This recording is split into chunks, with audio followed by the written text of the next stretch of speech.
প্রিয় দর্শকবিন্দু, ভাই ও বোনেরা, আজকে যে ঘটনাটি বলতে চাচ্ছি তা হচ্ছে হজরত মুসা নবীর যুগে একটি সত্য ঘটনা। একদিন হজরত মুসা আলাইহিসসালাম কোথাও সফর করার উদ্দেশ্যে রওনা দিলেন। যখন তিনি রাস্তা দিয়ে যাচ্ছিলেন তখন তিনি দেখলেন একজন মহিলা কান্নারত অবস্থায় দাঁড়িয়ে আছে। মহিলাটি হজরত মুসা আলাইহিসসালামকে দেখা মাত্র হজরত মুসা আলাইহিসসালামের কাছে আসলো এবং বলল, আল্লাহর নবী মুসা, আপনি কি এখন আল্লাহর সাথে কথা বলার জন্য তুর পাহাড়ে যাচ্ছেন? যদি তুর পাহাড়ে যান তাহলে আপনি আল্লাহর সাথে আমার বিষয়ে অবশ্যই কথা বলবেন। মহান আল্লাহ তাআলা কেন আমাকে কোনো সন্তান সম্পত্তি দান করেননি? আমার বিবাহের কয়েক বছর হয়ে গিয়েছে, তবুও কোনো সন্তানের মা হতে পারেনি। আল্লাহ তাআলা আমাকে কি কখনো মা হওয়ার সৌভাগ্য দিবেন না? নাকি আমার কোনো ভুলের কারণে আল্লাহ তাআলা আমাকে সন্তান সম্পত্তি দান করবেন না? তখন হজরত মুসা আলাইহিসসালাম বললেন, ঠিক আছে, অবশ্যই আমি জিজ্ঞাসা করব। অতপর মহিলাটি সেখান থেকে চলে গেল। এবার মুসা আলাইহিসসালাম মহিলাটিকে প্রশ্ন শুনে একটু অবাক হলেন। তাই তিনি আর অন্য কোথাও সফর না করে এবার হজরত মুসা আলাইহিসসালাম আল্লাহর সাথে কথা বলার উদ্দেশ্যে তুর পাহাড়ের দিকে রওনা করলেন। তুর পাহাড়ে গিয়ে হজরত মুসা আলাইহিসসালাম আল্লাহ তাআলার কাছে প্রশ্ন করলেন, হে আল্লাহ রব্বিল আলামিন, আমি আসার পথে একজন মহিলাকে কান্নারত অবস্থায় দেখলাম। তিনি আমাকে প্রশ্ন করল, আমার অনেক বছর বিয়ে হয়ে গিয়েছে, তবুও কেন আমার এখন পর্যন্ত কোনো সন্তান হলো না? তখন মহান আল্লাহ রব্বুল আলামিন একটি গায়বী আওয়াজের মাধ্যমে হজরত মুসা আলাইহিসসালামের প্রশ্নের জবাব দিয়ে বললেন, তুমি বলে দিও ওই মহিলার ভাগ্যে কোনো সন্তান দান করা হয়নি, তাই মহিলাটির বিয়ে এত বছর পরেও মা হতে পারেনি। কন্যা বা পুত্র সন্তান আল্লাহ তাআলার পক্ষ থেকেই হয়ে থাকে। আল্লাহ যাকে দান করেন সেই পেয়ে থাকে। অতঃপর মুসা আলাইহিসসালাম এই প্রশ্নটির উত্তর শুনে বাড়ির দিকে রওনা করলেন। বাড়ি আসার পথে হজরত মুসা আলাইহিসসালাম এর সেই মহিলাটির কথা মনে পড়ল। তাই বাড়িতে না গিয়ে সোজা সেই মহিলাটির বাড়িতে গেলেন। তখন মহিলাটি হজরত মুসা আলাইহিসসালামকে দেখে অবাক হলেন এবং বললেন, হে আল্লাহর নবী মুসা, আপনি কি আল্লাহ তাআলার কাছ থেকে আমার প্রশ্নের উত্তর জেনে এসেছেন? তখন মুসা আলাইহিসসালাম বললেন, মহান আল্লাহ তাআলা বলেছেন, তোমার ভাগ্যে কোনো সন্তান দান করেননি, তাই তুমি কখনো মা হতে পারবে না। এই কথাটি শোনার পরে মহিলাটির চোখ অশ্রু জলে ভরে গেল এবং জোরে জোরে কান্না করতে লাগলেন। অতঃপর হজরত মুসা আলাইহিসসালাম সেখান থেকে চলে আসলেন। এই ঘটনার কিছুদিন পর একজন আল্লাহওয়ালা বুজুর্গ ফকির ওই মহিলাটির বাড়িতে গেলেন এবং বললেন, বাড়িতে কেউ কি আছো?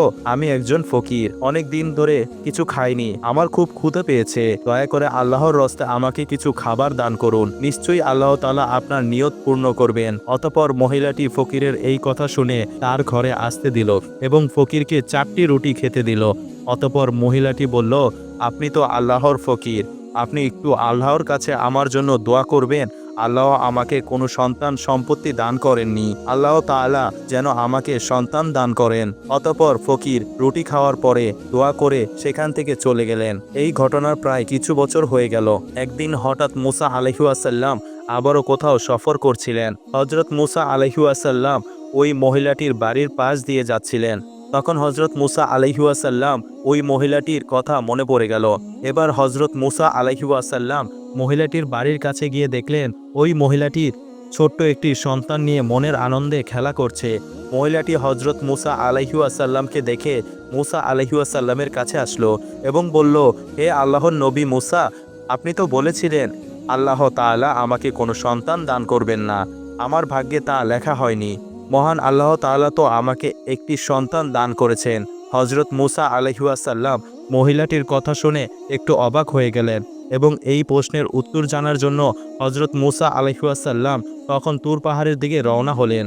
তুর পাহাড়ের ওপরে গিয়ে হজরত মুসা আলাইহিসসালাম মহান আল্লাহকে জিজ্ঞেস করলেন, হে আল্লাহ রব্বুল আলামিন, আপনি তো বলেছিলেন ওই মহিলার ভাগ্যে কোনো সন্তান লেখা হয়নি, ওই মহিলার কোনো সন্তান হবে না, কিন্তু আজ আসার সময় দেখলাম ওই মহিলার সন্তান হয়েছে এবং সে তাকে পেয়ে খুবই খুশি হয়েছে। এই ব্যাপারটি আমি বুঝতে পারিনি। অতঃপর মহান আল্লাহ রব্বুল আলামিন এক গায়বী আওয়াজের মাধ্যমে এই প্রশ্নের উত্তর বললেন, হে মুসা, তুমি এই প্রশ্নের উত্তর জানতে চাও? তাহলে একটি থালায় মানুষের মাংস নিয়ে আসো, তারপর এই প্রশ্নের জবাব পাবে। তখন হজরত মুসা আলাইহিসসালাম আল্লাহ তাআলার এই হুকুম পাওয়ার পর একটি থালা এবং একটি ছুরি নিয়ে তার কওমের লোকেদের কাছে এসে বলল, হে আমার কওমের লোকেরা, মহান আল্লাহ রব্বুল আলামিন বলেছেন মানুষের শরীরের গোশত নিয়ে যেতে।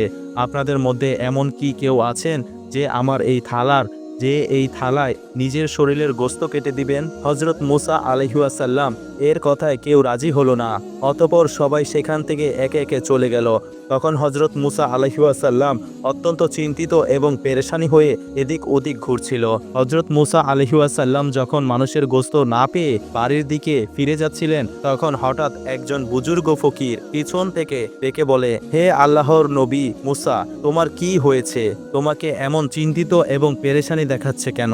তখন হযরত মুসা আলাইহিসসালাম সেই ফকিরের কাছে গিয়ে এসে বলে, মহান আল্লাহ রব্বুল আলামিন আমাকে মানুষের শরীরের মাংস নিয়ে যেতে বলেছে, কিন্তু কোনো মানুষই নিজের শরীরের গোশত দিতে রাজি হলো না, বরং সবাই মুখ ফিরিয়ে চলে গেল। তখন বুজুর্গ ওই ফকির মুসা আলাইহিসসালামের মুখে এই কথা শোনা মাত্রই তার কাছ থেকে ছুরি নিয়ে নিজের শরীর থেকে একটু করে গোশত কেটে হযরত মুসা আলাইহিসসালামের কাছে দিয়ে দিলেন এবং ওই বুজুর্গ ফকির সেখান থেকে চলে গেলেন। এটা দেখে হযরত মুসা আলাইহিসসালাম ভীষণ অবাক হয়ে গেলেন। অতঃপর মুসা আলাইহিসসালাম ওই মানুষের মাংস নিয়ে আবারও তুর পাহাড়ে উপরে গেলেন এবং বললেন, হে আল্লাহ মহান রব্বুল আলামিন, আমি মানুষের গোশত নিয়ে এসেছি, কিন্তু এই গোশত নিতে যাদের কাছে গিয়ে বলেছি তারা সবাই মুখ ফিরিয়ে চলে গেল।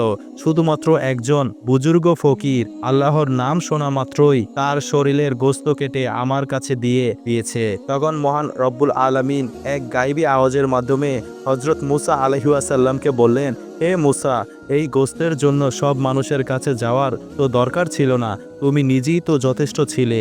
এর মাধ্যমে তুমি তোমার প্রশ্নের উত্তর পেয়ে গিয়েছ। যে বুজুর্গ ফকির আল্লাহর নাম শোনা মাত্রই নিজের শরীরের গোশত কেটে দিয়েছে, ওই ফকিরটি দোয়া করার জন্যই সেই মহিলাকে আমি সন্তান দান করেছি। হে মুসা, যে ব্যক্তি আল্লাহর রাস্তায় সবকিছু উৎসর্গ করে দেয়, সবকিছু দান করে দেয়, মহান আল্লাহ তাআলা তাকে সব দেয় এবং কি লেখা ভাগ্যকেও পরিবর্তন করে দেন। অতঃপর হযরত মুসা আলাইহিসসালাম মহান আল্লাহ রব্বুল আলামিনের পক্ষ থেকে এই প্রশ্নের উত্তর শোনার পর বাড়িতে চলে আসলেন। প্রিয় দর্শক বিন্দু, ভাই ও বোনেরা, আজকের ঘটনাটি এতটুকুই ছিল। ভালো থাকবেন, সুস্থ থাকবেন। আল্লাহ হাফেজ। ভালো লাগলে অবশ্যই চ্যানেলটি সাবস্ক্রাইব করবেন। ধন্যবাদ।